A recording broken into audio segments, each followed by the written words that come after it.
Assalamualaikum warahmatullahi wabarakatuh. Perkenalkan, nama saya Shelfia Rahma dari kelas 12E. Di sini saya akan mewawancarai Ibu Ratna sebagai guru biologi di SMA 64. Oke Ibu, pertanyaan pertama, bagaimana kondisi umum laboratorium biologi di SMA Negeri 64 Jakarta saat ini? Oke, baik. Untuk kondisi terkait dengan lab biologi untuk saat ini, menurut Ibu sudah baik. Apakah fasilitas dan peralatan yang tersedia sudah memadai untuk mendukung kegiatan praktikum biologi? Untuk sarana prasarana yang ada di lab biologi saat ini, juga menurut Ibu sudah memadai, insya Allah. Apakah jumlah peralatan laboratorium sudah sebanding dengan jumlah siswa dalam satu kelas? Kalau untuk jumlah alat biologi untuk satu kelas itu masih kurang, maka solusinya kita gunakannya secara berkelompok. Bagaimana kondisi bahan praktikum, misalnya seperti preparat atau bahan kimia atau spesimen? Apakah sering terjadi kekurangan menurut Ibu?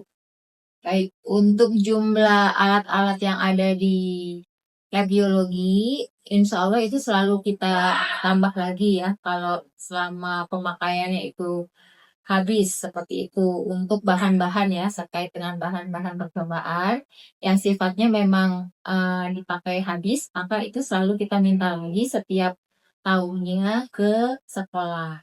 Untuk alat, kemungkinan yang kemudian kita ganti itu yang mengalami pecah gitu, pecah atau rusak, nah itu kita meminta kembali. Yang kelima, bagaimana sistem peminjaman dan pengelolaan peralatan laboratorium di sekolah ini? Oke, untuk peminjaman biasanya menghubungi laboran Ibu Mary terkait untuk penelitian ataupun praktikum. Begitu. Jadi kita punya laboran dan koordinasi dengan pihak laboran untuk siswa-siswa yang akan melakukan praktikum atau juga ada yang terkait dengan penelitian. Selanjutnya, seberapa sering laboratorium digunakan untuk kegiatan praktikum biologi dalam satu semester? Oke, alhamdulillah di 64 penggunaan laboratorium biologi ini cukup aktif.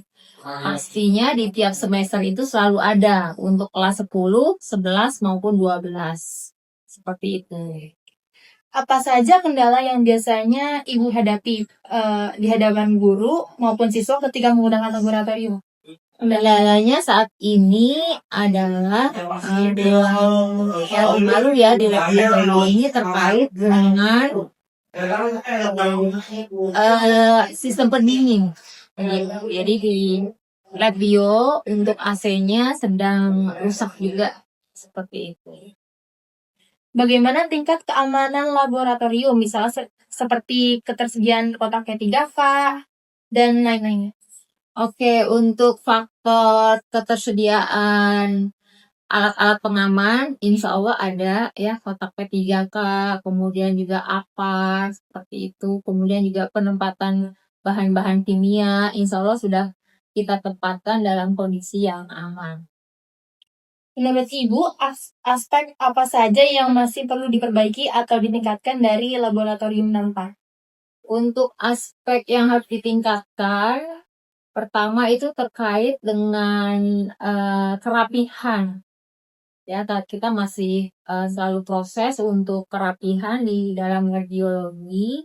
Kemudian juga terkait tadi ya dengan AC, sistem dingin. Karena pastinya kalau panas itu juga mengganggu praktikum di lab biologi. Seperti itu. Apa harapan Ibu terhadap pengembangan fasilitas, sarana pendukung, dan sistem laboratorium agar pembelajaran biologi ini lebih efektif ke depan? Oke, kalau menurut Ibu, untuk lebih berkembangnya pembelajaran di Lengyo ini terkait dengan kita mengikuti kemajuan zaman gitu ya. Jadi menggunakan alat-alat dan bahan juga yang menyesuaikan dengan kemajuan zaman. Baik, terima kasih. Sekian wawancara dari kami. Wassalamualaikum warahmatullahi wabarakatuh.